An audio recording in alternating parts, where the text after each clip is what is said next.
بعد ما اتعلمنا ازاي بنقدر نعمل سورت اند فلتر باكتر من شكل، سواء بعمل على كولوم واحد او اكتر من كولوم بفكرة السورت باي مالتي ليفل في الفيديو ده، وده اخر فيديو في الموديول التاني. دلوقتي هنتعلم ازاي بقدر اعمل ادفانسد فلتر باستخدام السلايسر والتايم لاين على التيبلز. بس ناخد بالنا الجزء ده مش بقدر اطبقه غير على بيانات عبارة عن تيبل مش رينج اوف داتا. تعالوا نجرب مع بعض. احنا عندنا شوية بيانات، والبيانات دي عبارة عن تيبل. طب بعرف منين؟ لو وقفت بره على اي سيل، هل هنا في ظهر عندي التيبل ديزاين او التيبل تولز؟ لا، هكليك في اي مكان هيظهر عندي هنا التيبل ديزاين. فلما كليك على التيبل ديزاين هقدر اعمل انسيرت سلايسر عندي، وده فلتر بنقدر نعمله على البيانات اللي عبارة عن جدول. طيب هل ينفع مثلا على البيانات دي اقول له اعمل لي انسيرت سلايسر؟ مفيش. طب لو رحت عند تابل انسيرت هلاقي فيه عندي اللي انا بقدر اعمل انسيرت سلايسر وتايم لاين، بس لما اقول له اعمل لي انسيرت سلايسر مش هيرضى، لازم يكون تيبل، لازم يكون عندي على هيئه جدول. فانا هروح عند دلوقتي التيبل ديزاين، هقول له اعمل لي انسيرت سلايسر عندي، وهقول له انتوا عايزين تعملوا سلايسر على ايه. انا مثلا عايزه دلوقتي سلايسر بالادرس، فهكليك عند الادرس. طب عايزين سلايسر كمان بالسكسس والفيل، بعد كده هنروح نقول له سكسس والفيل. طب عايزه مثلا بدرجات الماثماتكس عندي، بالارقام، بالاسماء، وهكذا. طيب خلونا نجرب حاجه الاول. انا عايزه بالادرس الاول وادوس اوكي، فدخل لي الادرس بتاعي اهو، ده كده كسلايسر لأليكس كايرو اسوان. طبعا لما كليك على أليكس اكني بالظبط رحت عند الادرس او الفلتر بتاع الادرس وقلت له جيب لي اسكندريه بس. يبقى انا كده بقدر اعرض البيانات بتاعتي بطريقه فيجوالي باستخدام السلايسر. مجرد كليك بس على بوتنز معينه هو هيفلتر على طول. طب انا عايزه اجيب كل البيانات، فهقول له اعمل لي كلير فلتر من فوق، فهيجيب لي الناس بتوع اسكندريه والقاهره واسوان. طيب يبقى انا كده اسكندريه القاهره اسوان، هكليك هيفلتر عندي على طول على البيانات من غير ما اروح بقى عند علامه السورت اند فلتر واقول له اعمل لي فلتر او اعمل لي جزء مثلا جيب لي ده وما تجيبليش ده وهكذا. هي بكليكات كده بس هنا عند البوتنز دي هيعملها لي على طول. طيب وانا واقف عند السلايسر في عندي التولز الخاصه بيها، هروح عند السلايسر تولز، هلاقي في عندي ستايلز جاهزه اقدر اطبقها. فتعالوا نعمله جرين مثلا على الشكل نفسه. ممكن طبعا نصغر الحجم بتاعه، هو مش مفهوش بيانات كتير، هو بس ثلاث محافظات عندي، اسكندريه والقاهره واسوان. عايزه بعد ما طبقت ستايلز جاهزه ممكن الكابشن ده ممكن نغيره، ممكن اكتبه مثلا student address مثلا. تمام، فهيكتب الاسم اللي انا عايزاه. اقدر اتحكم في الكولومز. يعني ايه اقدر اتحكم في البوتنز بتاعته ككولومز؟ يعني هو دلوقتي ككولوم واحد، يعني تحت بعض اسكندريه القاهره اسوان. طب انا عايزاه على 2 كولومز، فدلوقتي بقى على عمودين فيعرض لي البيانات على عمودين. طب انا عايزاه على 3 بحيث ان هي تظهر كبوتنز كده صغيره، فاقدر اعمل الفكره دي اللي هو اسكندريه القاهره اسوان. وطبعا لما كليك هيجيب لي اسكندريه القاهره اسوان، اشيل الفلتر هيعملها لي على طول. يبقى انا وقفت عند السلايسر، رحت عند التولز الخاصه بيه، رحت طبقت ستايلز جاهزه، رحت حطيت كابشن او زي عنوان كده فوق على حسب اللي احنا عايزينه. عايزه اسيبه زي ما هو براحتنا مفيش مشكله. عايزه اطبق بقى كبوتونز مثلا، اخليها بدل ما تكون ك1 كولوم بالشكل ده، لا انا هخليها 2 كولومز او 3 كولومز او 4 كولومز على حسب عدد الايتمز اللي عندي. طب ممكن نلعب في الهايت بتاع البوتون. بص انا كده بكبر ارتفاع البوتون نفسه، يعني خلينا نعمل كده. بص انا كده بكبر ارتفاع البوتون، ممكن اقلله. طبعا دي علامه الانش عندنا. تمام، الوحدة القياس يعني. ممكن اكبر الويتس، ممكن اقلل الويتس. انا كده مش بتحكم في السلايسر ككل، انا في البوتونز نفسها.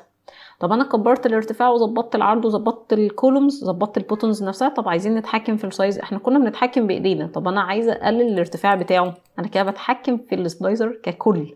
طب عايزه اكبر عرضه، طب اقلل عرضه، اصغر طوله، وهكذا. فاحنا بنبدا نتحكم في التولز الخاصه بالسلايسر عندنا. ممكن كمان نتحكم في الالاين، يعني احنا هندخل دلوقتي سلايسر تاني ونتحكم في الالاينمنت بتاعتهم في المحاذاه بتاعتهم. ده كده اول سلايسر. ينفع نعمل سلايسر تاني؟ بس لازم اكليك جوه التيبل بتاعنا، تيبل ديزاين، هقول له انسرت سلايسر، وعايزين للسكسس اور فيل، بحيث ان انا اقدر اجيب الناس بتوع اسكندريه والقاهره واسوان السكسس والفيل لوحده.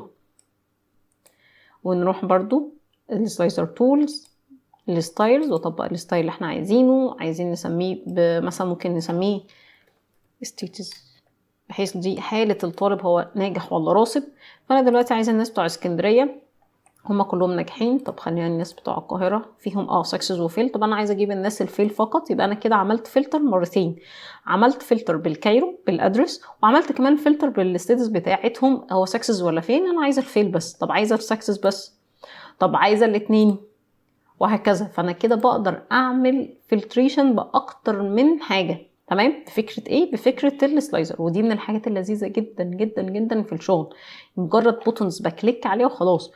بعد ما طبقنا السلايسر انا ممكن كمان العب فيه اكتر، واروح عند السلايسر سيتنج وابدا اقول له مثلا شيل الديسبلاي هيدر، مش عايزه الهيدر ده يظهر عندي، وادوس اوكي. فكده هيشيل الهيدر، فهيبقى زي بوتونز كده صغيره. ممكن اخليها على 2 كولومز بالشكل ده مثلا. ومثلا لو انا مخليه الخلفيه بتاعه الكولومز دي، يعني خلينا الخلفيه بتاعه الكولومز دي بلون ابيض، فمش هيبان كبوتونز لونها. بصوا كده هتبقى. ممكن نشيل طبعا الستايل نفسه او البوردرز نفسها، هتبقى كبوتنز صغيره. طب انا عايزه ينفع اطبق ستايلز جاهزه عليه؟ ممكن انا اللي اديله الستايلز بالالوان بالحاجه اللي احنا عايزينها. يعني ايه؟ يعني مثلا انا عايزه دلوقتي اخلي السلايسر ده بدون بوردرز، يعني تكون البوتنز بس بتاعت فيل وسكسس فقط، ما يكونش فيه بوردرز كده وباين اللي هو فيه تقسيمه. فهعمل ايه بقى؟ هقف عند السلايسر بتاعنا. طبعا اي تحكم لازم اكليك علشان اسلكت على الحاجه نفسها، واروح عند التولز واروح عند الستايلز، اروح رايت كليك على الستايل اللي انا عملته واقول له التكرار، اعملي دوبليكيت لي، وهسميه مثلا الاء جرين مثلا. تمام. طيب هو دلوقتي هقف على واحد واحد فيهم وابدا اعدل على كل اوبشن عندنا هنا. فاروح عند الهول سلايسر واقول له فورمات. حاليا ممكن تخلوا الفونت مثلا بولد، ممكن تتحكموا في حجم الفونت، ممكن تغيروا شكل الفونت. هروح عند البوردر مثلا، انا مش عايزه بوردرز، ده اللي احنا كنا عايزينه نون بوردر. مثلا في الفيلم ممكن تلونوه بخلفيه معينه زي ما احنا عايزين، وادوس اوكي وادوس اوكي تاني. طب هل اتاثر ولا اي حاجه؟ طب ليه؟ تعالوا ندوس تاني على السلايسر ونروح تاني عند التولز وافتح الستايلز بقى. هو مازال مطبق القديم اللي هو الجاهز اصلا. طب هو هنا دلوقتي بصوا اهو اسمه الاء جرين، هكليك عليه فدلوقتي هيتطبق عنه. دلوقتي بقى بوتونز مش مجرد سلايسر، يعني هو مش باين غير بوتونز بس، وممكن اخده كده واروح احطه مثلا فوق.